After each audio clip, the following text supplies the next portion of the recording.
Hey, I'm Annie Thompson, and you're watching the U.S. Crime Line. Today, two deeply disturbing cases. One rooted in a bitter family dispute that turned deadly, and another surrounded by mystery, unanswered questions, and a grieving family still searching for the truth. We begin in Lawrence County, Alabama. Lindsay Jindal was a young mother and an EMT, someone who spent her life helping others. But behind the scenes, she was caught in a painful custody battle over her young son.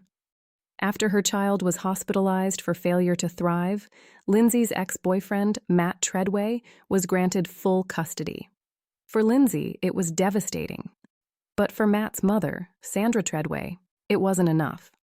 What began as frustration quickly turned into something far darker. Investigators later discovered that Sandra had been exchanging messages with someone she believed could help her solve the problem permanently. In those texts, she used coded language, referring to exterminators. But these weren't pests she wanted gone. It was Lindsay. Unbeknownst to Sandra, the person she was talking to was working with law enforcement. Authorities set up a sting operation. Undercover officers posed as hitmen, and Sandra took the next step. She met with them, handed over detailed instructions, and even provided a down payment. She wanted proof the job was done. What she didn't know was that Lindsay herself was helping investigators, even going as far as staging her own murder to help catch the person plotting against her. It was a carefully orchestrated trap. And when Sandra made the final payment, officers moved in. She was arrested on the spot. Despite attempts to erase messages and claims that she had been threatened or manipulated, the evidence told a different story. Texts, recorded meetings, and surveillance all pointed to a calculated plan. In court, prosecutors described it as a cold and deliberate attempt to hire a killer. The jury agreed. Sandra Treadway was found guilty and sentenced to 60 years in prison, a shocking end to a case driven by anger, control, and desperation. But while one case reached a verdict, another remains filled with unanswered questions. This time, we go to Indiana.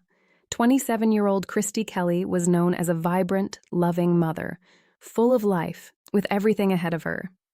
One night, she went out with friends, visiting a few local bars.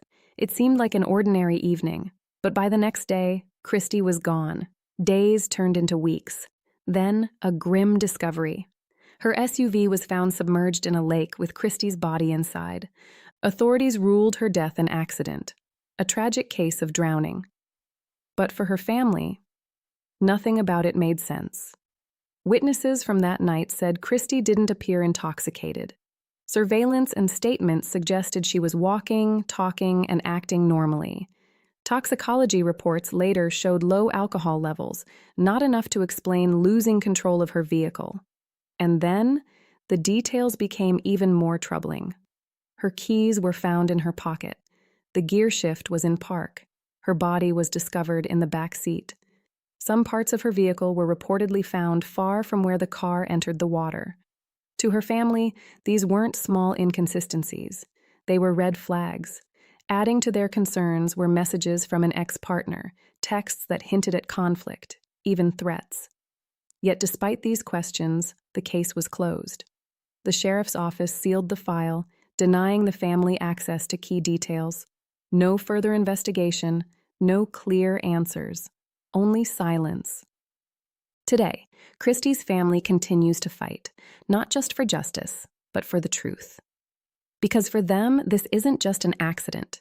It's a mystery that still hasn't been solved. Two cases, two very different outcomes. One where justice was served, and one where questions remain. But in both, families are left to carry the weight of what happened. If you have any information that could help bring answers to either of these cases, authorities urge you to come forward. I'm Annie Thompson, and this is the U.S. Crime Line. Thank you for watching, and stay safe.